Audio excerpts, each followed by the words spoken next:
Ethics with S. Ansari remains the best ever choice. Do you know that ethics paper is the only paper in general studies that pays more with less efforts? One can easily secure 130 to 140 marks. Lukman IAS is a well-established name since 2014 for ethics paper. We offer 3 types of courses: Ethics Foundation course, Ethics Case Studies, and Ethics Test Series. Since 2015, Lukman IAS students have maintained the records of securing the highest marks in this paper.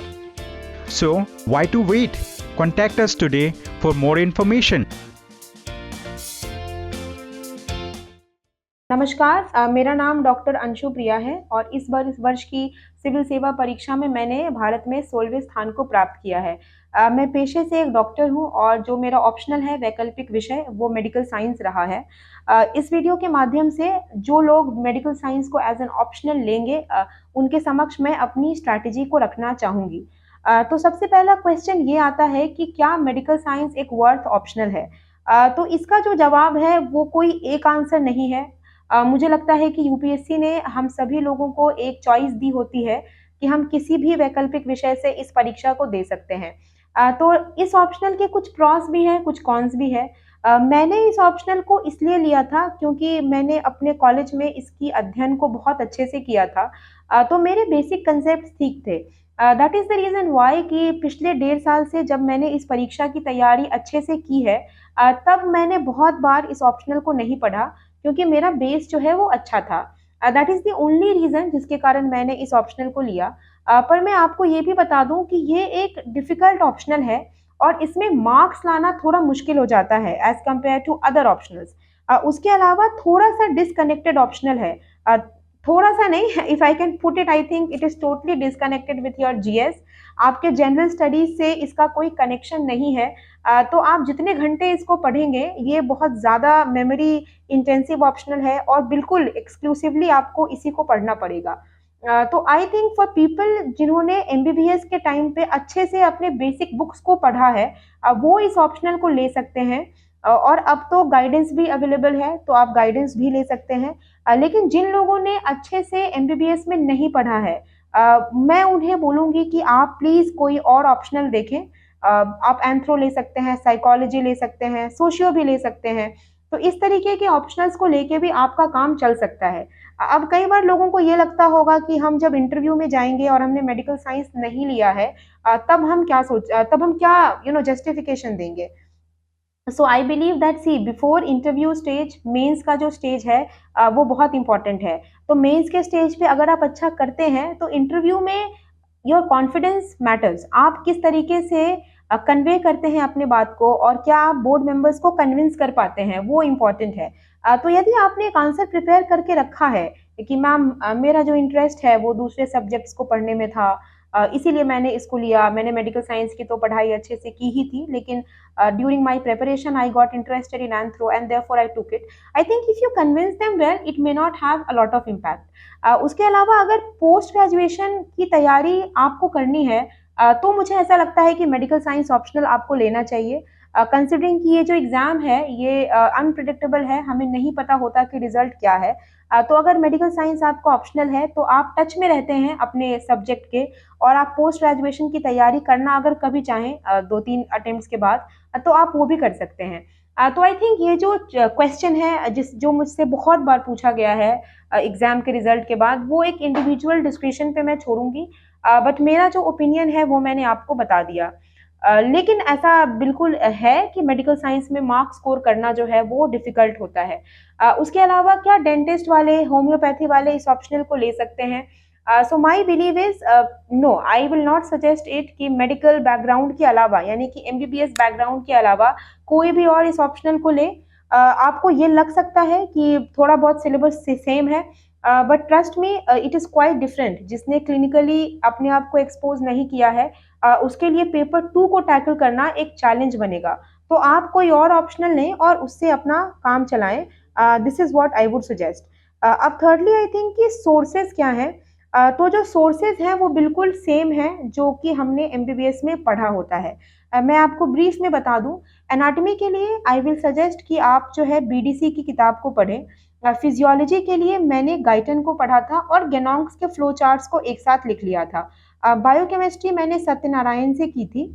Microbiology जो है वो मैंने जो है notes से prepare किया था। जो नोट्स होते हैं प्रेप लैडर के, उन नोट्स को मैंने पढ़ लिया था, उससे माइक्रोबायोलॉजी मेरा प्रिपेयर हो गया था। जो फॉरेंसिक मेडिसिन है उसमें के.एस. नारायण रेड्डी की जो छोटी किताब आती है, एक उनकी मोटी भी बुक है, वो नहीं पढ़नी, आप छोटी किताब को पढ़िए। या फिर अगर आप वो नहीं पढ़ना चाहते तो प्रेप लैडर के जो नोट्स हैं फॉरेंसिक मेडिसिन में वो भी अच्छे हैं, उन्हें भी आप रेफर कर सकते हैं।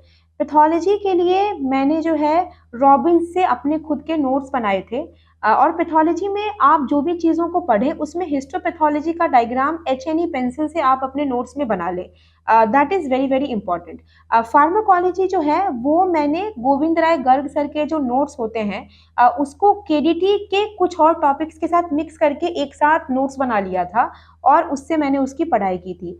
ऑर्थोपेडिक्स के लिए आई थिंक जो हम लोग एमबीबीएस के लेवल पे बुक पढ़ते हैं दैट इज सफिशिएंट। उसमें 4 या 5 टॉपिक्स भी हैं, तो आप उसे कहीं से भी कवर कर सकते हैं। साइकेट्री अगेन आई थिंक कि अगर आपको किसी कोचिंग का कोई मटेरियल मिलता है तो 10-15 पेज के मटेरियल से साइकेट्री को कवर करें। अब मेडिसिन की बात आती है तो मैंने क्या किया था कि मैंने मेडिसिन को हैरिसन और प्रेप लैडर पे जो दीपक मारवा सर के नोट्स हैं उन दोनों को कंबाइन करके एक साथ नोट्स बना लिए थे। सर्जरी के लिए मैंने जो है प्रीतेश सिंह सर के जो प्रेप लैडर के नोट्स हैं उनको यूज़ किया था और साथ ही साथ जो टॉपिक्स एक्स्ट्रा थे उसको मैंने बेली से कवर किया था। ऑब्स्टेटिक्स एंड गायनिकोलॉजी के लिए आई थिंक शेषाद्री जो है, लक्ष्मी शेषाद्री, बहुत ही अच्छा सोर्स है। उसके मैंने नोट्स नहीं बनाए थे, आप उसे डायरेक्टली किताब से पढ़ें, वो काफ़ी अच्छा है। सिमिलरली पीडियाट्रिक्स के लिए भी मैंने ओपी घई को डायरेक्टली रेफर किया था। So this is my source. अब बात ये आती है कि क्या नोट मेकिंग मेडिकल साइंस में इम्पॉर्टेंट है? तो आई बिलीव कि नोट मेकिंग इज़ इम्पॉर्टेंट। अब वो क्यों है? क्योंकि कई बार जो आपकी तैयारी है ना वो 2-3 साल तक खिंच जाएगी। अगर आपके पास कोई 2-3 नोटबुक में नोट्स हैं एटलीस्ट सारे इम्पोर्टेंट टॉपिक्स के, तो उसे रिवाइज करना जो है वो इम्पोर्टेंट है और आसान भी हो जाता है। अगर आपने नोट्स नहीं बनाया तो क्या होगा ना कि आपने इतनी बड़ी मान लीजिए डेविडसन की बुक उठाई, उसमें से आपको 25-30 ही टॉपिक पढ़ने हैं जो आपके सिलेबस में मेंशन्ड है। तो आपके लिए बड़ा डिफिकल्ट होगा। या तो आपको किताब को फाड़ना पड़ेगा and then you have to bring out those chapters, या फिर किताब के बीच में वो इतनी बल्कि बुक है 2-3 हज़ार पेज की, उसके भीतर आप नोट्स को ऐड करेंगे। तो मेरा ऐसा मानना है कि नोट्स अगर आप बना सकें तो आप बना लीजिए। नोट्स बनाना एक कम्बरसम प्रोसेस है मेडिसिन में, it takes time, but if you can make please make, if you cannot make तो अगर कोई भी कोचिंग है ऐसी जो कि आपको सिलेबस वाइज नोट्स प्रोवाइड करती है अपडेटेड, तो उसकी हेल्प आप ले सकते हैं। अब मैं जीएस के लिए कभी भी आपको ये नहीं बोलूँगी कि आप किसी और के नोट्स लें, बट मेडिकल साइंस के लिए मुझे ऐसा लगता है कि ये ज़रूरी इसलिए है क्योंकि मेडिसिन बहुत ही स्टैटिक सा सब्जेक्ट है। फॉर एग्जाम्पल अगर हाइपरथायरॉयडिज्म में मुझे लिखने के लिए बोला जाए कि how will I manage a patient of hyperthyroidism, या फिर किसी और बच्चे को बोला जाए, तो जो आइडियल आंसर है वो दोनों का सेम रहेगा, कंटेंट में ज़्यादा वेरिएशन नहीं होगा। तो अगर आप किसी के नोट्स को ले सकते हैं, उसमें अपना कुछ वैल्यू एडिशन कर सकते हैं, तो that can also be done. मैंने अपने लिए बताऊं तो खुद के ही नोट्स प्रिपेयर किए थे 2020 में। मुझे 3-4 महीने लगे थे। तो मैं क्या करती थी कि सिलेबस लेती थी। फॉर एग्जांपल कि मुझे 12 दिन मेडिसिन के नोट्स बनाने हैं, तो मैं मेडिसिन का जो भी टॉपिक सिलेबस में मेंशन्ड है हर टॉपिक को हर दिन लूँगी और हमेशा पास्ट ईयर के क्वेश्चन पेपर्स जो है वो मैं सेग्रीगेट कर लेती थी। अभी एक कोचिंग है मेडिकल साइंस में यूपीएससी मेडिकोज, तो उन्होंने एक फोकस गाइड बनाई है। उसमें उन्होंने क्या किया है कि सारे सब्जेक्ट के क्वेश्चंस को they have segregated topic wise. It is freely available, उन्होंने टेलीग्राम चैनल पे भी शेयर कर रखा है, तो आप उसे हमेशा अपने पास रखें। कोई भी टॉपिक पढ़े तो ये देखिए कि उसमें से क्वेश्चन क्या आया है और हमेशा अपने नोट्स को ऐसे बनाइए कि आप एक्चुअली में आंसर कैसे लिखेंगे। अब नोट्स को कैसे बनाना है ये एक इम्पॉर्टेंट क्वेश्चन है। तो इसके लिए आई विल सजेस्ट कि यूट्यूब पे Anand Sharma sir, I think 2 years ago, sir got into IAS, he is a graduate from Maulana Azad. उन्होंने 2 वीडियोस बनाया हुआ है जिसमें he has explained how to approach the paper. कि माइक्रोबायोलॉजी का कोई क्वेश्चन है तो सबसे पहले आप स्टार्ट करेंगे कि स्पेसिमेन क्या होगा, सेकंड आप स्टार्ट करेंगे कि सोर्स मीडिया क्या होगा, आप उसे कैसे ट्रांसपोर्ट करेंगे, थर्डली आप ये कहेंगे कि लैब डायग्नोसिस में कि आप कौन कौन से माइक्रोबायोलॉजिकल इन्वेस्टिगेशंस करेंगे, कोई सीरोलॉजिकल इन्वेस्टिगेशन है, कोई एंटीजन एंटीबॉडी टेस्ट है। तो there is a way of writing answer specially in paper 2। तो एक बार आप सर के वीडियोस को देखिए और उन वीडियोस को देख के नोट्स बना लीजिए कि अगर पैथोलॉजी का कोई क्वेश्चन आता है तो हिस्टोपैथोलॉजी का डायग्राम तो बनना ही बनना है। अगर मेडिसिन में उन्होंने आपसे सिर्फ ये पूछा कि इन्यूमरेट करना है तो just enumerate, don't discuss. But अगर आपको उन्होंने पूछा कि डिस्कस करना है तो आप डीडीज को लिखिए और डीडीज के बारे में 1 या 2 पॉइंट डिस्कस कीजिए। इन चीज़ों का आपको ध्यान रखना है। अगर उन्होंने सिर्फ और सिर्फ मैनेजमेंट पूछा है तो मैनेजमेंट में आपको स्टार्ट जो है वो हिस्ट्री से करनी चाहिए। 1 या 2 लाइन की हिस्ट्री लिखें, ज़्यादा ना लिखें। आपके क्वेश्चन का आंसर का जो 95% पार्ट है that should be majorly focused on कि आप इन्वेस्टिगेशंस क्या करवाएंगे, लैब में क्या क्या रिपोर्ट्स को भेजेंगे, उसके अलावा आप ट्रीटमेंट क्या देंगे। ट्रीटमेंट में भी आप डिवाइड कीजिए कि आप फार्माकोलॉजिकल ट्रीटमेंट क्या देंगे, सर्जिकल ट्रीटमेंट क्या देंगे, आप कोई लाइफस्टाइल मॉडिफिकेशन बोलेंगे एंड लास्ट में आप फॉलो अप के लिए क्या बोलेंगे। स्पेशली ऑब्स्टेटिक्स एंड गायनेकोलॉजी के क्वेश्चंस में I suppose this is very important, जिसमें आप ये बताएं कि आप पेशेंट को फॉलो अप के लिए कब बुलाएंगे, कोई कॉन्ट्रासेप्टिव एडवाइस आपको अगर देनी है तो राइट अबाउट इट। तो please watch those 2 videos, they are quite in detail and they will also help you formulate the method of writing answers। तो नोट मेकिंग के बारे में मैंने बता दिया। अब कोचिंग का क्या रोल है, तो मैंने कोई एज सच कोचिंग नहीं ली थी इसके लिए। यूपीएससी मेडिको एक प्लेटफॉर्म है, उस पर मैंने टेस्ट सीरीज के लिए एनरोल किया था और मैंने 6 या 7 टेस्ट जो हैं मेडिकल साइंस के लिखे थे। ये जो टेस्ट है वो मैंने 6-7 महीना पहले ही लिख के कंप्लीट कर दिया था।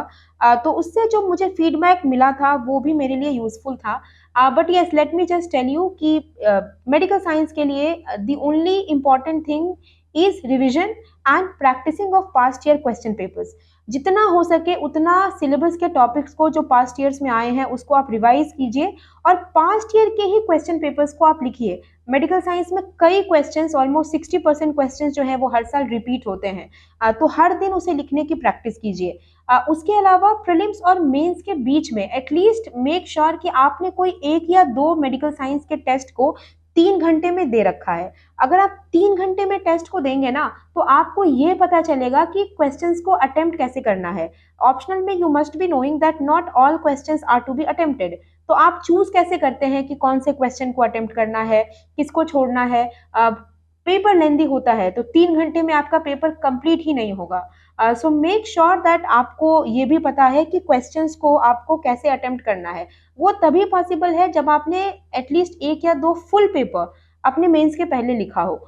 जितना ज़्यादा हो सके प्रीलिम्स और मेंस के बीच में 2 दिन 2 बार एटलीस्ट अपने मेडिकल साइंस ऑप्शनल को आप रिवाइज करें। जीएस और ऑप्शनल के बीच का जो समय है, 5 दिन का जो टाइम मिलता है, वो बहुत इंपॉर्टेंट है ऐसे ऑप्शनल्स के लिए। इस बार चूंकि कोविड के 3rd वेव के दौरान मेरा एग्जाम हुआ था, तो आई वॉज रनिंग 101 डिग्री बुखार था मुझे उन 4-5 दिन में। जिस दिन मैं एग्जाम देने गई थी अपने ऑप्शनल का, उस दिन भी आई वॉज रनिंग 101 डिग्री का बुखार था। तो मेरे साथ तो बड़ी ट्रेजेडी हो गई कि मेरा पेपर टाइम पे कंप्लीट नहीं हो पाया था, बिकॉज मुझे काफ़ी वीकनेस होती है। अगर किसी को कोविड हुआ हो तो they can absolutely relate. But I genuinely believe कि उसके बाद भी मेरे 256 नंबर हैं, जो कि ठीक ठाक मार्क्स हैं। तो अगर आप अच्छे से प्रैक्टिस करके रिवाइज करके पेपर को कंप्लीट करेंगे ना तो आपको 270 से 75 नंबर तो मिल सकते हैं। मेरा भी आई थिंक बहुत आराम से उतना आ जाता, but of course I was not able to complete the paper and I am sure that अभी जो है वो कोविड का कोई ऐसा खतरा नहीं है। तो आप अगर अच्छे से प्रैक्टिस करके नींद लेके जाएंगे तो पेपर आप कंप्लीट कर सकते हैं। सो आई थिंक प्रैक्टिस कीजिए, रिवाइज कीजिए। It is good optional for people who have read medical science well or for people who want to prepare for post graduation later on। But yes, being a doctor, मैं 2-3 चीज़ें I would also like to share, especially because I know that this video will be watched by doctors only। तो देखिए, पहली चीज़ तो मुझे ये लगता है कि हमारा जो प्रोफेशन है वो ऑलरेडी इतना अच्छा है कि इसके लिए आपको बहुत ज़्यादा टेंशन लेने की ज़रूरत नहीं है। मैं ऐसे कई डॉक्टर्स को जानती हूँ जो कि पिछले 10 साल से 9 साल से इस एग्ज़ाम को ही दे रहे हैं और अपने फील्ड में कुछ प्रैक्टिस नहीं करते। तो प्लीज़ अपने फील्ड की डिग्निटी को समझें। मुझे पता है कि मेरे लिए यह कहना आसान है क्योंकि मैं पायदान के इस साइड पे हूँ, जब मैं ऑलरेडी सक्सेसफुल हूँ। बट जो मेडिकल का प्रोफ़ेशन है उसमें आप एक्सेल कर सकते हैं। कोई ट्रेड ऑफ नहीं है यूपीएससी और मेडिसिन में। हालाँकि ऑफ कोर्स यूपीएससी जो है एक प्रेस्टीजियस जॉब है, इसमें आपको पढ़ने के लिए मिलता है। बट स्टार्टिंग के अगर आपने 3 अटेम्प्ट्स दे दिए हैं अच्छे से, फिर भी अगर आपका नहीं होता तो प्लीज़ अपना जो आपकी मेडिसिन है, जो प्रैक्टिस है, उसको आप जारी रखें। या तो आप कहीं पे जूनियर रेसिडेंसी को जॉइन करें, आप अपना खुद का क्लिनिक सेटअप करें, काम करें। उससे आपका एम्प्लॉयमेंट अपॉर्च्युनिटीज़ बनी रहेंगी, आप टच में रहेंगे लेटेस्ट डेवलपमेंट्स के। एंड इंटरव्यू में भी वो बहुत अच्छा इंप्रेशन देता है कि आपने काम किया है। मेरे इंटरव्यू में जो इस बार 204 नंबर हैं, उसमें बहुत बड़ा योगदान ये भी था कि मैंने काफ़ी समय तक काम किया था। तो I will suggest please don't waste a lot of years of your life just for this exam. This is specially for doctors and from people from my fraternity. Secondly, I am sure that आप सभी लोग mental और physical health का importance समझते हैं। तो exercise कीजिए, अपने मेंटल हेल्थ का ध्यान रखिए और अच्छे से प्रिपेयर कीजिए। अगर मेडिकल साइंस में आपका इंटरेस्ट उतना नहीं है तो कोई बात नहीं, जिस भी सब्जेक्ट में इंटरेस्ट है ऑप्शनल के रूप में आप उसे भी लेके अच्छे से तैयारी कर सकते हैं। And I am sure that अगर आप उसको अच्छे से लिखेंगे तो you can do wonders in mains and interview में भी you will be able to convince the board. So I would like to end this video with this, and I wish that all of you come out with flying colors, and thank you so much.